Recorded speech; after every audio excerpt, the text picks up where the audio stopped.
everyone, it's Desiree and it's day 24. So happy Merry Christmas Eve for those of you that celebrate this holiday. And today I am featuring a stamp set by Art Impressions called Christmas Wreath. And we're going to do a technique that has always been out there but really isn't shown too much. I'm going to be working on a 6x6 card base, and this piece here has been cut to be 5.5 by 5.5, and I pulled out my Tombow Mono markers, water markers, and I'm going to be brushing along these stamps. They're all individuals so that you can build your wreath. And I'm just brushing using the side of my marker to put the ink on, and then I'll be adding water to these.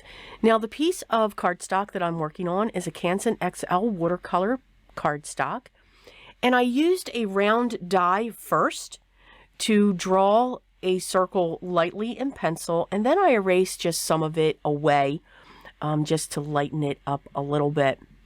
You can see I'm using some greens and some browns and a red, and I'm just stamping my images along.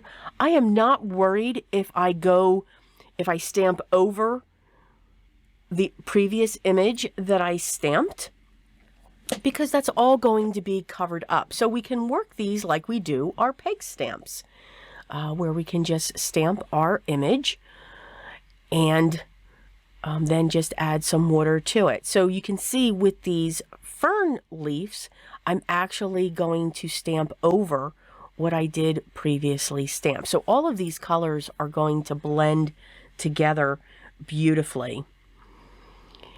This technique has been around for a while, and we don't see it too much. I see it a lot. I love to watch the videos for Penny Black, the PB&J. She does just beautiful work, and she does use this technique sometimes. She does it a lot with archival inks to get the different colors down when she's stamping her image. And here you can see I'm just coming in with a brush and just adding a little bit of water and pulling that color out from the edges to the inside. And when I color in the pine cones, you can see I'm leaving some white spots. So this is nothing that has it just have fun with it. You know, it's almost like scribbling when we color in these images. And I'm not too worried about the one that I didn't stamp too heavily with the ink for the leaves, because we're going to cover that up probably. But you can see I'm just leaving those white spots, and you can see how that color just moves with the water on the brush. I am making sure when I go into my water, I'm taking some of that water off. So I'm going into the water and then dabbing onto my paper towel so that it's not dripping wet.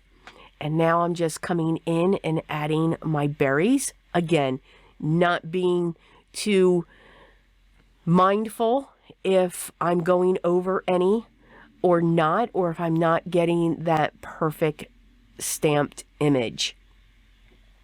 And again, I'm just gonna dot with my paintbrush over them, and then adding a few with the pigment that I have on my brush just to fill in some areas that I may have missed, but just to give that shadow effect.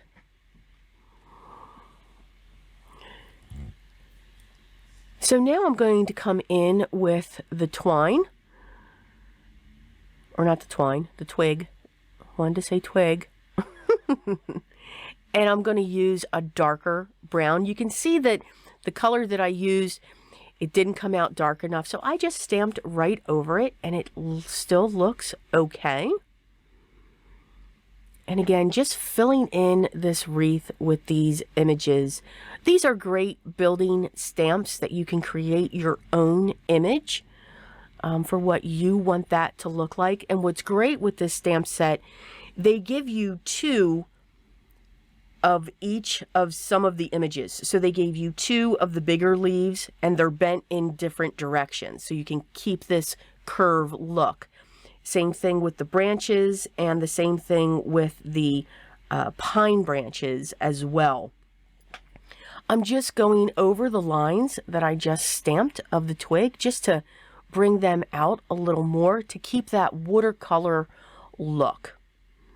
So now that our wreath is done, and since we didn't add too much water to it, it didn't warp, but we are going to hit this with our heat tool just to make sure that's dry, because we are going to heat emboss our sentiment.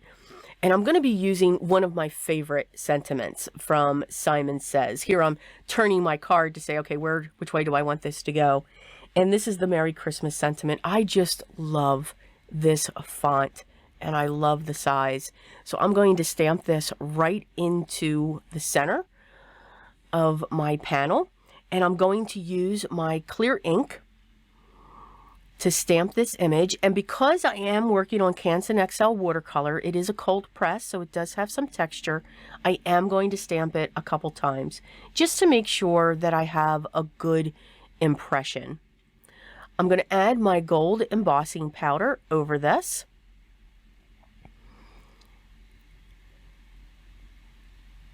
And then I'm going to heat set that with my heat tool. Now, I do not recommend anybody using their hand to test the temperature. It's just something that I do. It's not good to do.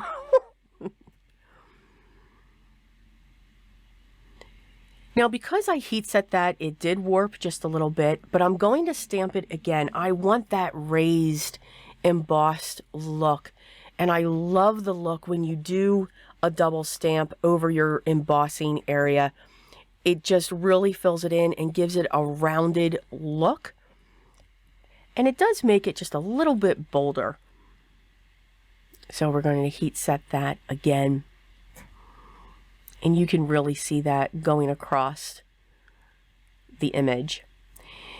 Because I did heat set this and I do have some warping here, I am going to use my U-line 2-inch double-sided tape. This is a very strong tape, and this is listed below. My favorite adhesives are listed below. I get these questions a lot, and that's because that's my fault. I always forget to list those. I'm going to use a piece of satin gold mirror cardstock. And then again, I did use a full panel because this is pretty thick, and I didn't want that piece to dip down. It usually doesn't when I cut out the center of it, but because this was warped, I just wanted to make sure that I had a good mat for this piece. This is going to be a side folding card, and again, it is a 6x6 card. I just love this image. I love the look. It just gives it a great watercolor effect. As always, the products that I used will be listed down below as long as they're still available. And if you have any questions, please leave those down below and I will get back to you as soon as I can. Enjoy. I hope you have enjoyed this series. I hope for those of you that celebrate Christmas, enjoy Christmas Eve. I hope you enjoy the time with your family and friends. But most of all, have fun with what you create. Know that you are creating art. And I will be with you on Christmas Day to wish you a Merry Christmas and with our final project. Till then, take care and always remember, be creative. And I'll talk to you tomorrow.